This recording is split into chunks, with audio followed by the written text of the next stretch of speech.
La rotation des jouets, la fameuse. Je suis persuadée que tu en as déjà entendu parler, peut-être même que tu t'es dit, mon Dieu, si je me lance là-dedans, je ne vais jamais m'en sortir.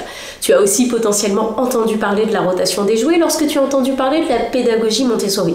Du coup, lorsque tu penses rotation des jouets, tu te dis qu'il va falloir que tu achètes de superbes étagères Montessori et que tu transformes ta maison en crèche Montessori. Mais ce n'est pas le cas. Et c'est exactement de ça dont on va parler dans cette vidéo.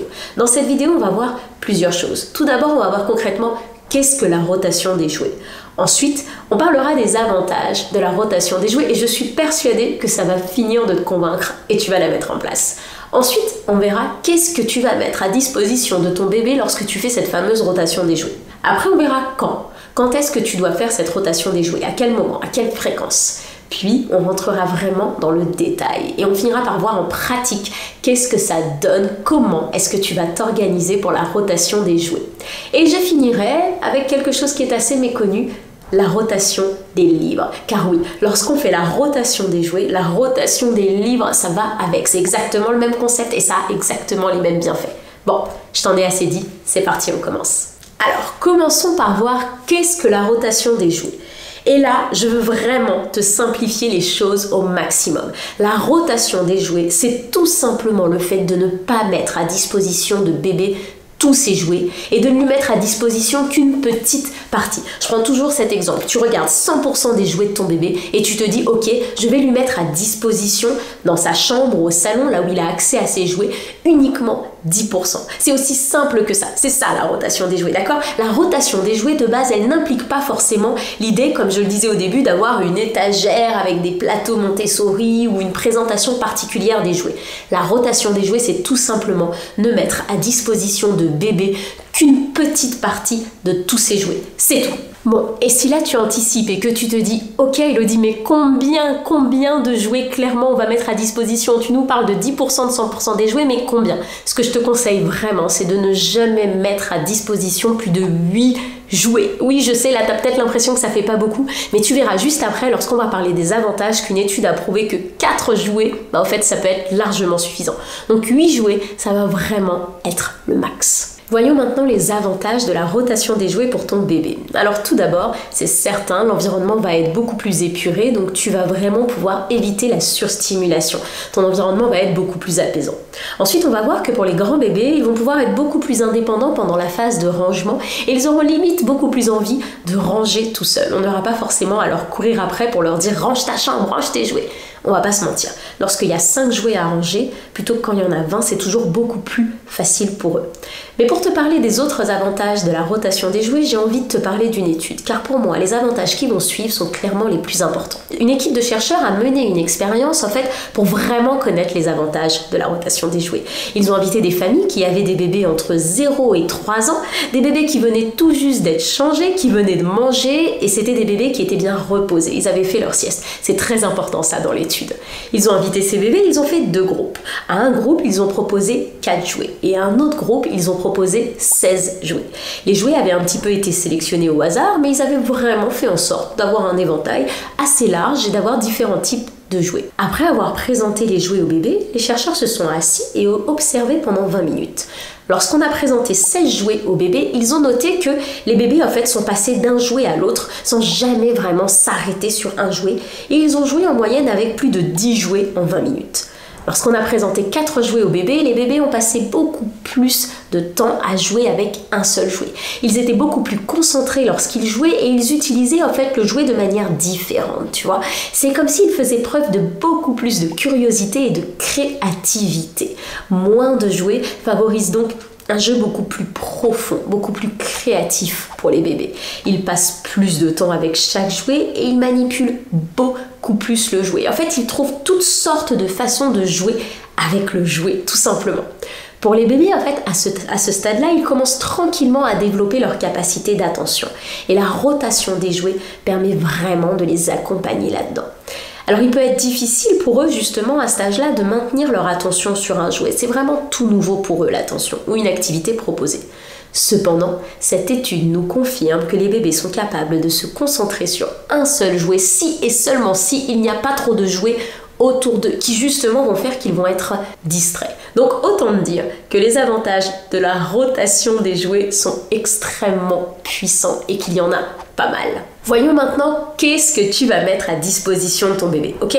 Ça c'est clairement la question que je reçois le plus souvent sur Instagram. Elodie, qu'est-ce que je dois mettre à disposition de mon bébé? Il a 8 mois, à ton avis, quels sont les jouets que je dois sélectionner? Et là, je t'arrête, d'accord? Je t'arrête. Si tu vois une liste sur internet ou n'importe où qui te dit ton bébé à tel âge met à disposition telle chose, fuis, d'accord? Parce que potentiellement, là où ton bébé il va être sur le développement moteur à 8 mois, peut-être que le bébé de ta voisine il sera sur la motricité fine. Et l'idée, c'est vraiment que tu puisses mettre à disposition de ton bébé des jouets qui lui correspondent. Pour cela, avant de commencer la rotation des jouets, je te conseille de faire tout simplement une phase d'observation.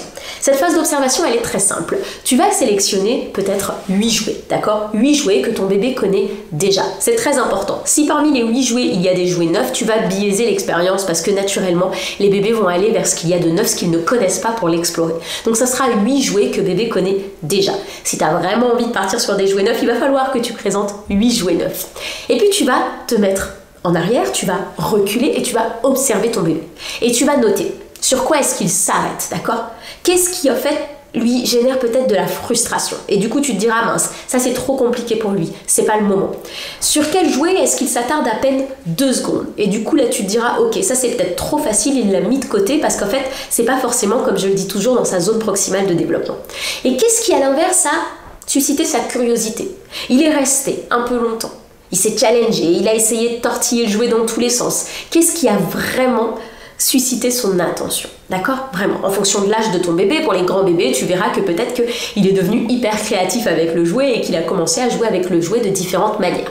Pour les petits bébés, ça va tout simplement être le fait de rester longtemps en train de manipuler le jouet. D'accord? Donc, fais cette petite phase d'observation et je veux que tu fasses cette phase d'observation à plusieurs moments. D'accord? Et quand je dis à plusieurs moments, c'est que en fait, les bébés, ils sont comme nous. Il y a des moments où c'est pas le moment. Il y a des moments où ils n'ont pas envie. Donc, on va vouloir s'assurer qu'on a bien les bonnes informations et que c'est pas juste parce qu'en fait, bébé a rejeté un jouet parce qu'on n'a pas proposé le jouet à un bon moment. Donc, tu vas essayer de faire ce petit exercice d'observation 3 fois minimum et à 3 moments différents. Moi je dis toujours que c'est bien de faire cet exercice d'observation soit le matin, soit après une sieste, mais d'éviter vraiment la fin de journée. D'accord? Donc tu vas le faire 3 fois à 3 moments différents et tu vas retenir. Ok, mon bébé en ce moment il est plus dans une phase de motricité fine. Mon bébé en ce moment il est vraiment dans l'encastrement. Donc il faudrait peut-être que dans la rotation des jouets, je lui mette à disposition des jouets d'encastrement. Ok. Mon bébé, ça l'a pas forcément intéressé, il est plus dans le développement moteur. Donc je vais voir ce que je peux lui mettre à disposition qui va justement matcher avec ses besoins actuels, qui est juste un besoin de bouger, d'accord? Cette phase d'observation, elle est primordiale. Si tu ne fais pas cette phase d'observation, ce qui va se passer, c'est que tu vas faire la rotation des jouets, tu vas mettre à disposition de ton bébé peut-être 6 jouets, et en fait, ça va pas marcher. Ça va pas marcher et tu vas avoir l'impression qu'il n'a pas assez de choses à disposition. Et tu vas venir et me dire, mais Elodie, moi j'ai mis à disposition mon bébé 6 jouets, j'ai fait la rotation des jouets, mais au bout de 2 minutes, il s'est ennuyé, il est venu vers moi et il m'a demandé énormément d'attention. Oui, et bien là, il faut revoir ce qu'on lui a mis à disposition et il faut revenir sur cette phase d'observation. D'ailleurs, toutes les fois où tu auras l'impression que ce que tu as mis à disposition de bébé ne lui correspond plus, reviens sur cette phase d'observation. Voyons maintenant à quelle fréquence est-ce que tu dois faire cette fameuse rotation des jouets. Alors, je le dis toujours et on le voit un petit peu partout lorsqu'on fait des recherches sur la rotation des jouets, que c'est bien en fait de tourner et de changer les jouets toutes les 2 semaines. Cependant, à cela, je vais mettre 2 bémols. Le premier bémol, c'est la saison, d'accord? Est-ce qu'il fait beau? Est-ce que vous passez énormément de temps dehors? Ou est-ce qu'à l'inverse, il pleut tout le temps en ce moment chez toi et du coup, vous passez énormément de temps à l'intérieur. Si c'est l'été et que vous passez tout votre temps dehors ou que tu as la chance de vivre dans un pays où il fait beau la plupart du temps, et bien en fait là tu vas vraiment prendre le temps dans ta rotation des jouets et tu vas vraiment changer tes jouets vraiment toutes les 2 semaines, d'accord? Tu voudras pas changer tes jouets avant parce que potentiellement les moments où ton bébé se retrouve avec ses jouets sont assez rares puisqu'il passe plus de temps à l'extérieur, donc t'es tranquille, tu peux lui laisser les jouets à disposition minimum 2 semaines.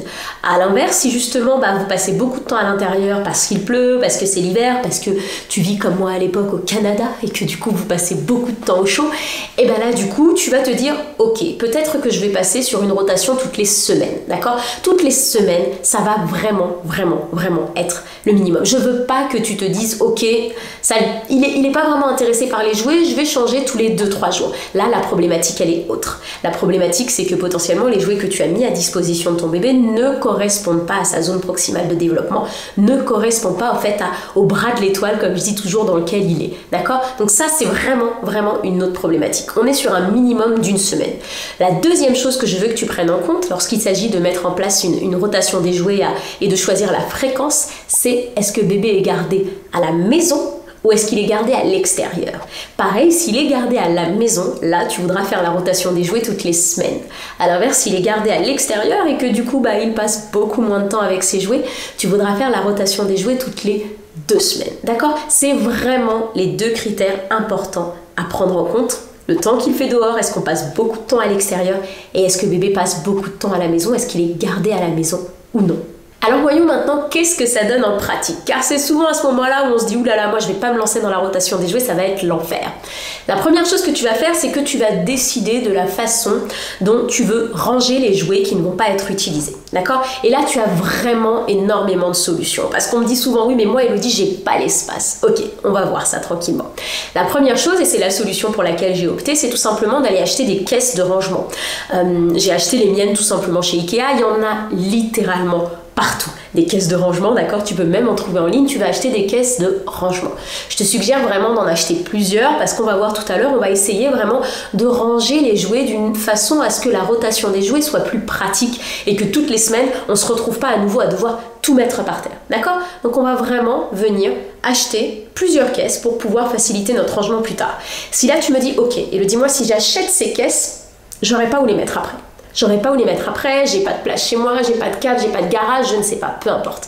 Il n'y a pas de problème. La deuxième solution, c'est peut-être d'acheter un coffre à jouets qui sera comme un meuble et qu'en fait, bébé n'ira pas ouvrir. Car le plus important dans la rotation des jouets, c'est que bébé n'ait pas accès aux jouets qui ne font pas partie des jouets qu'on lui a mis à disposition. Donc si là tu me dis ok, je vais lui mettre un petit coffre à jouets dans sa chambre, mais que potentiellement il est capable d'ouvrir le coffre à jouets et d'aller chercher d'autres jouets, on n'est plus forcément sur la rotation des jouets. Donc tu vas peut-être pouvoir acheter un petit coffre à jouets qui va se fermer et que bébé ne pourra pas ouvrir. Ça marche très bien pour les petits bébés, d'accord? Tu vas aussi pouvoir tout simplement mettre des choses, et ça c'est la solution que j'utilisais au tout début, sous le lit, ou peut-être mettre les jouets dans les valises.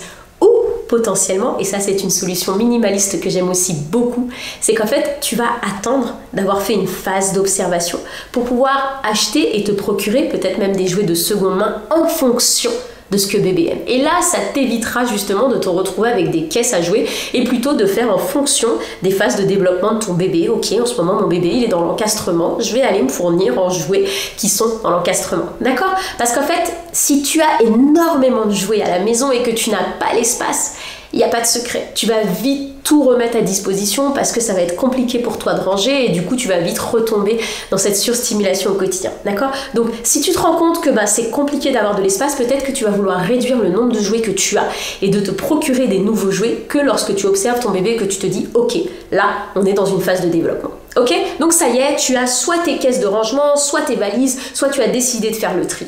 La deuxième chose qu'on va faire, c'est tout simplement on va mettre vraiment tous nos jouets par terre, d'accord? Je vais te mettre une petite photo de ce que ça a donné chez moi. Donc, je vais tout mettre sur le tapis et je vais venir observer. Je le répète, sans bébé. On ne veut pas faire cette phase-là avec bébé. Il va être surstimulé et on va pas se mentir, ça va prendre du coup beaucoup plus de temps, d'accord? Donc, sans bébé, tu vas tout mettre par terre, tu vas mettre tes caisses et tu vas observer les jouets.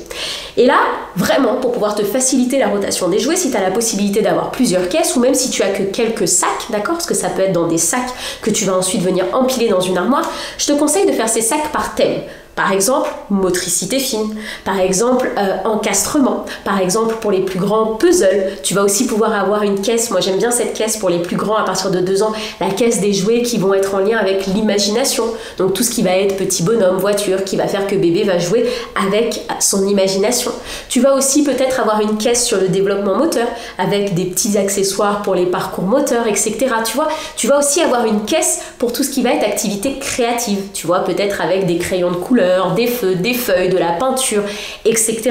D'accord? Donc, fais vraiment des caisses par thème. C'est vraiment ce qui va te permettre de te soulager le jour où il va falloir faire cette fameuse rotation des jouets. Autre chose, lorsque tu vas faire la rotation des jouets et que tu vas par exemple ranger les jouets de la rotation précédente, si tu as remarqué qu'il y a un jouet en fait que ton bébé n'a pas du tout regardé et que tu te dis bon bah en fait ça l'intéresse pas, je vais complètement m'en débarrasser, je vais le revendre, etc. Non, stop, d'accord? Garde-le et vois si tu peux pas lui reproposer à nouveau dans une ou deux rotations des jouets, d'accord? Car les bébés évoluent et la façon en fait dont ils exploraient un jouet un jour est complètement différente de la façon dont ils vont explorer un jouet 1 ou 2 mois après. Donc on le garde et on le représentera 1 ou 2 fois pour voir vraiment si en fait bébé n'a pas à nouveau un petit attrait pour ce jouet là. Dernière chose importante sur l'organisation de la rotation des jouets. Vraiment, tu dois faire en sorte que ton bébé ne voit pas où les jouets sont rangés. Je me rappelle d'une maman qui est revenue vers moi et qui m'a dit mais oui, mais moi mon bébé il a 2 ans et demi et en fait il sait où sont les jouets, où sont rangés les jouets. Du coup il joue avec les jouets à disposition et au bout de 5 minutes il me dit oui mais je veux les autres. Donc ça c'est vraiment le nerf de la guerre. Bébé ne doit pas être au courant qu'il y a la caverne d'Ali Baba derrière la porte et c'est pour ça que je te dis que c'est important de faire cette rotation des jouets lorsqu'il n'est pas là et qu'il soit pas au courant de ta cachette. Parlons maintenant de la rotation des livres. Au même titre que de la rotation des jouets, tu as envie de faire la rotation des livres. Tu vois, tous les avantages dont je t'ai parlé pour la rotation des jouets, tu peux clairement les appliquer aux livres, ok? Donc ce qu'on va faire, c'est qu'on va venir mettre à disposition de bébé environ, je te dirais, 8 à 10 livres. Si là, tu me dis, oui, mais Elodie, moi, il y a quelques livres dans sa chambre et il y a quelques livres dans le salon, eh bien, tu vas en mettre 5 et 5, d'accord? Tu vas diviser, mais tu ne vas pas multiplier. C'est-à-dire que si tu décides de partir sur 8 livres, tu vas pas mettre 8 livres dans le salon et 8 livres dans sa chambre. Tu vas vraiment essayer de diviser et d'avoir certains livres dans le salon et d'autres dans la chambre. Donc une fois que tu as décidé des livres sur lesquels tu as envie de partir, d'accord, tu vas tout simplement commencer à réfléchir comment est-ce que tu as envie de ranger les livres que tu ne veux pas mettre à disposition de bébé. Et pour les livres, on va avoir vraiment plus d'options. C'est-à-dire que tu vas avoir l'option, comme la mienne, des caisses. Et moi, j'aime avoir des caisses qui me permettent de ranger les livres et qui font que les livres restent visibles. C'est-à-dire que du coup, le jour où je vais faire la rotation des livres, ça va être beaucoup plus rapide. Je vais venir peut-être piocher juste en regardant les références. La deuxième solution, ça va être tout simplement, disons que tu as une bibliothèque dans ton salon, que la bibliothèque est haute, c'est de venir mettre les livres qui ne font pas partie de la rotation de la semaine en hauteur en fait, pour que bébé ne les voit pas, d'accord? Tu as aussi la même possibilité dans la chambre de bébé, si tu as un meuble avec une bibliothèque dans sa chambre, comme je te mets le meuble d'Evan, mon fils ici, tu vas aussi pouvoir mettre certains livres en haut, au fond et non visibles. Une fois de plus, non visible, d'accord? Un bébé qui va être au pied d'une bibliothèque tous les jours à te montrer qu'il veut les livres en haut, bon, on n'a pas forcément réussi notre coup. Donc on va vraiment faire en sorte que ce ne soit pas visible, d'accord? L'autre chose que je veux te dire sur la rotation des livres, c'est que tu peux tout simplement faire une rotation des livres hyper économique, d'accord? Si tu n'es pas comme moi complètement passionné de livres, je te conseille vraiment tout simplement de faire ta rotation des livres avec la médiathèque de ta ville. C'est-à-dire que toutes les 2 semaines, tu vas te fixer une sortie avec bébé où vous allez ensemble choisir les livres que vous allez garder dans la rotation des livres. Et ça, franchement, pour moi, c'est la meilleure solution. Du coup, en fait, tu vas limite toi-même te cadrer et aller changer vos livres toutes les semaines ou toutes les 2 semaines en fonction en fait du nombre de livres que tu as droit d'emprunter et tu n'auras plus du tout cette problématique de rangement des livres. Donc, à penser cette petite rotation des livres avec la médiathèque de la ville. J'aimerais terminer cette vidéo avec un petit bonus. Et si tu es arrivé jusqu'ici dans la vidéo, écris-moi dans les commentaires bonus pour que je vois celles qui sont allées jusqu'à la fin. Mon commentaire bonus, c'est tout simplement de te dire dans quel cas, concrètement, est-ce que tu dois retirer un jouet avant d'arriver à la fin de ta semaine ou de tes 2 semaines en fonction de la fréquence qui te va en fait. La première chose, c'est que tu veux retirer un jouet avant si ce jouet génère de la frustration. D'accord? Si ce jouet est trop compliqué, qu'à chaque fois que ton bébé joue avec, en fait ça lui génère énormément de frustration, il finit par le jeter et ça finit toujours mal, on enlève. Les jouets trop difficiles, les jouets du coup qui vont générer de la frustration, c'est vraiment pas une bonne idée pour bébé et surtout pour les grands bébés, c'est des jouets qui vont avoir tendance à provoquer énormément de tempêtes émotionnelles. Donc ça, on va prendre la liberté de venir tranquillement les enlever et si on sent qu'on a envie de combler, on va venir les remplacer par un autre jouet. D'accord? La deuxième raison qui pourrait faire que tu te dis j'ai pas envie d'attendre les 2 semaines, ce jouet là ça ne va pas, c'est un jouet qui serait trop facile ou pour lequel bébé n'aurait aucun intérêt. C'est-à-dire que littéralement ça fait plus d'1 semaine que le jouet est posé sur le meuble et bébé il s'est jamais arrêté. Il s'est jamais arrêté en fait. Le truc limite il est encore posé, il est tout beau et il commence à prendre la poussière. On va l'enlever. Ça n'a pas forcément d'intérêt et en fait limite tu vas pas pouvoir le compter dans les jouets que tu as mis à disposition. Bon, ça y est, je pense qu'on a fait le tour. J'espère que ça y est, tu es convaincu et que tu vas mettre en place cette fameuse rotation des jouets. Je te dis à très bientôt pour une prochaine vidéo.